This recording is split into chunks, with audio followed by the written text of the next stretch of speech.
अस्सलाम वालेकुम स्टूडेंट, कैसे हैं आप सब। आई होप कि आप ठीक होंगे। तो स्टूडेंट, आज हम बात करेंगे 8th क्लास मैथ के फ़ाइनल टर्म के पेपर के हवाले से।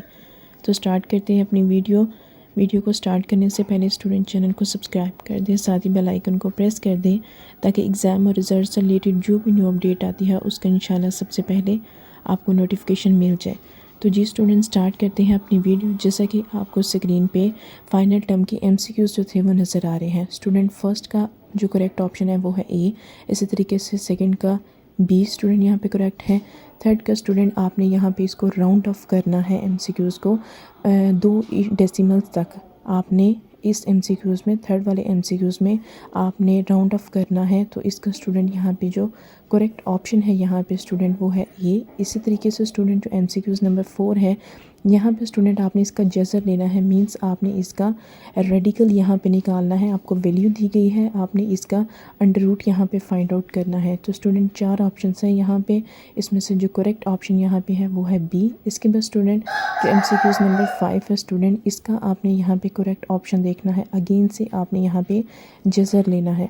तो 4 ऑप्शंस यहाँ पे स्टूडेंट दिए गए हैं, आपने इन चारों में से जो करेक्ट है उस पर टिक लगाना है। तो इसका करेक्ट है यहाँ पे सी। इसके बाद स्टूडेंट MCQs नंबर 6 की बात करेंगे तो यहाँ पे आपने इसका रकबा निकालना है। तो इसका करेक्ट ऑप्शन है यहाँ पे डी। इसके बाद MCQs नंबर 7 में स्टूडेंट आपने इसका कुदरती अदाद निकालना है, यहाँ पे करेक्ट ऑप्शन है बी। इसके बाद MCQs नंबर 8 का स्टूडेंट आपने यहाँ तख्ती सेट निकालना है। तो इसका करेक्ट ऑप्शन स्टूडेंट यहाँ पे है डी। इसके बाद स्टूडेंट MCQs नंबर 9 की बात करेंगे तो आपने यहाँ पे इसका डिफरेंस निकालना है ए माइनस बी का। तो 4 ऑप्शंस यहाँ पे स्टूडेंट दिए गए हैं, आपने इन चारों में से इसका जो करेक्ट ऑप्शन है स्टूडेंट वो आपने फाइंड आउट कर लेना है। आपको मैट्रिक्स ए दिया गया है, मैट्रिक्स बी दिया गया है, आपने इसका डिफरेंस निकालना है। तो इसका करेक्ट ऑप्शन यहाँ पे है डी। इसके बाद स्टूडेंट बात करेंगे अपने MCQs नंबर 10 की, जिसमें आपने एक्स की कीमत मालूम करनी है। स्टूडेंट, ये आपका प्रोपोर्शन से रिलेटेड एक क्वेश्चन है जिसमें आपने एक्स की जो वैल्यू है वो आपने यहाँ पे फाइंड आउट करनी है। तो इससे 4 यहाँ पे ऑप्शंस है, ये आपने सॉल्व करके देखना है। इसका आंसर होगा आपका 9। इसके बाद स्टूडेंट अगर हम बात करें अपने MCQs नंबर 11 की तो आपने यहाँ पे नफ़ा निकालना है, मतलब आपने यहाँ पे प्रॉफिट निकालना है। तो अगर आपको प्रॉफिट का फार्मूला आता है तो देन आप इजी इस क्वेश्चन को सॉल्व अप कर लेंगे। इसमें आपने नफ़ा फाइंड आउट करना है, लेकिन नफ़ा आपने फ़ीसद में निकालना है, मतलब जो आपका परसेंटेज का जो फार्मूला है, प्रॉफिट का जो परसेंटेज का फार्मूला है स्टूडेंट, वो आपका इस क्वेश्चन में लगेगा और आप सॉल्व अप करके इसका जो करेक्ट आंसर है वो आप यहाँ पे फाइंड आउट कर लेंगे। तो इसके लिए आपको जो फार्मूलाज हैं वो बड़े अच्छे आने चाहिए MCQs को सॉल्व अप करने के लिए। तो यहाँ पे आपका फार्मूला लगेगा, इसका करेक्ट ऑप्शन स्टूडेंट यहाँ पे बी है। इसके बाद स्टूडेंट MCQs नंबर 12 की बात कर लेंगे तो यहाँ पे स्टूडेंट अगेन से आपको फार्मूला चाहिए मार्कअप का। आपने मार्कअप का फार्मूला लगा के यहाँ पे मार्कअप की वैल्यू निकालनी है। तो इसके लिए आपको मार्कअप का फार्मूला याद होना चाहिए कि मार्कअप का फार्मूला यहाँ पे क्या है, क्योंकि उसने यहाँ पे 3 साल मुद्दत भी यहाँ पे दी गई है, उसके बाद उसकी रकम भी दी गई है। तो इसका करेक्ट ऑप्शन स्टूडेंट यहाँ पे सी होगा। इसके बाद स्टूडेंट बात करते हैं MCQs नंबर 13 की। तो MCQs नंबर 13 में स्टूडेंट आपका जो करेक्ट ऑप्शन है वो है डी। MCQs नंबर 14 में स्टूडेंट आपने यहाँ पे इसका कुव्वतनुमा निकालना है, मतलब एक्सपोनेंट। तो करेक्ट ऑप्शन स्टूडेंट यहाँ पे डी है, आपने इसकी पावर फाइंड आउट करनी है। इसके बाद स्टूडेंट हम बात करते हैं अपने MCQs नंबर 15 की। तो यहाँ पे स्टूडेंट आपने इसकी फैक्टराइजेशन कर लेनी है, आपने इनके फैक्टर्स बना लेने हैं। ये फैक्टराइजेशन वाले टॉपिक से ये क्वेश्चंस यहाँ पे आया गया है कि आपने इसकी तज्ज़ी करनी है। तो इसका आपने आंसर निकाल लेना है। इसके बाद स्टूडेंट MCQs नंबर 16 आपने इसका हासिल ज़रब निकालना है। तो इसका करेक्ट ऑप्शन यहाँ पे बी है।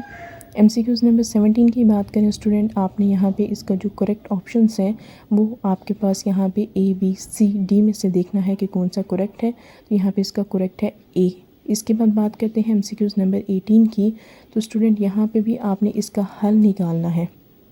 MCQs नंबर 18 में आपने यहाँ पे इसका हल निकालना है। 4 आपको यहाँ पे ऑप्शन दिए गए हैं, आपने देखना है कि यहाँ पे इसका करेक्ट आंसर कौन सा है, ए वाला है, बी वाला है, सी वाला है या डी वाला। तो इसका करेक्ट ऑप्शन है डी।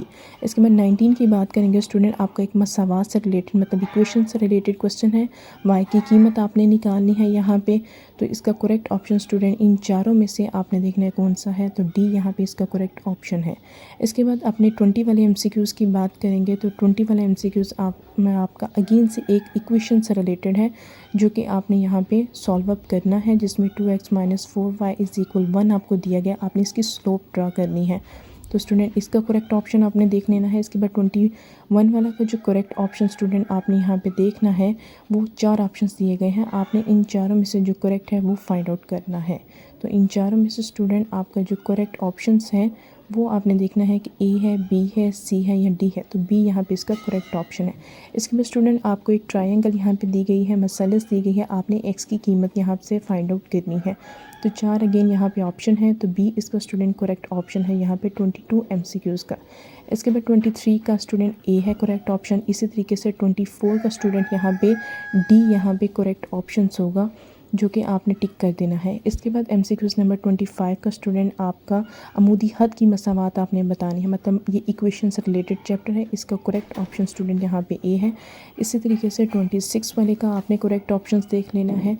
आपने कोर्स की लंबाई यहाँ पे निकालनी है। ये आपका ज्योमेट्री से रिलेटेड स्टूडेंट एक MCQs यहाँ पे दिया गया है, जिसका करेक्ट ऑप्शन आपने लगा लेना है। स्टूडेंट चैनल को सब्सक्राइब कर दें, साथ ही बेल आइकन को प्रेस कर दें, ताकि एग्ज़ाम और रिज़ल्ट से रिलेटेड जो भी न्यू अपडेट आती है उसका इंशाल्लाह सबसे पहले आपको नोटिफिकेशन मिल जाए। तो इस तरीके से स्टूडेंट आपने अपना 26 वाला जो MCQs है वहाँ पे आपने कोर्स की लंबाई भी मालूम करनी है। 4 आपको ऑप्शन दिए गए हैं, इसमें से जो करेक्ट है वो है सी। स्टूडेंट इंग्लिश मीडियम वालों के लिए भी यही MCQs हैं, उर्दू मीडियम वालों के लिए भी यही MCQs हैं। इसके बाद सवाल नंबर 27 है। इसका आपने करेक्ट ऑप्शन यहाँ पे अगेन से आपने रकबा देखना है।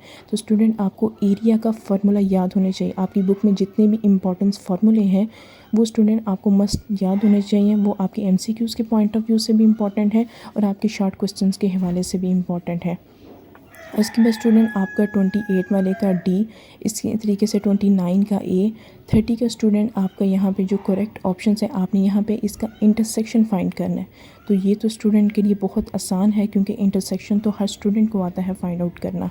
तो आपने यहाँ पे इसका इंटरसेक्ट फाइंड कर लेना है। इसके बाद स्टूडेंट हम बात करेंगे यहाँ पे 31 का। आपने यहाँ पे आधा निकालना है, मतलब ये आपका वो जो मीन, मीडियन और मोड वाला जो चैप्टर है अर्थमेटिक ऑपरेशन वाला, ये उससे रिलेटेड है। इसका जो करेक्ट ऑप्शन है स्टूडेंट वो यहाँ पे ए है, 0।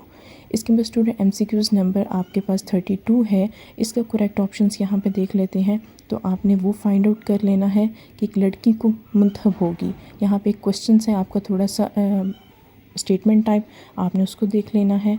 तो स्टूडेंट ये आपके साथ 8 क्लास मैथ के जो फाइनल टर्म के ऑब्जेक्टिव थे वो यहाँ पे शेयर किए जा रहे हैं, जिनके सॉल्यूशंस भी आपके साथ डिस्कस कर दिए गए हैं 1 बाय 1।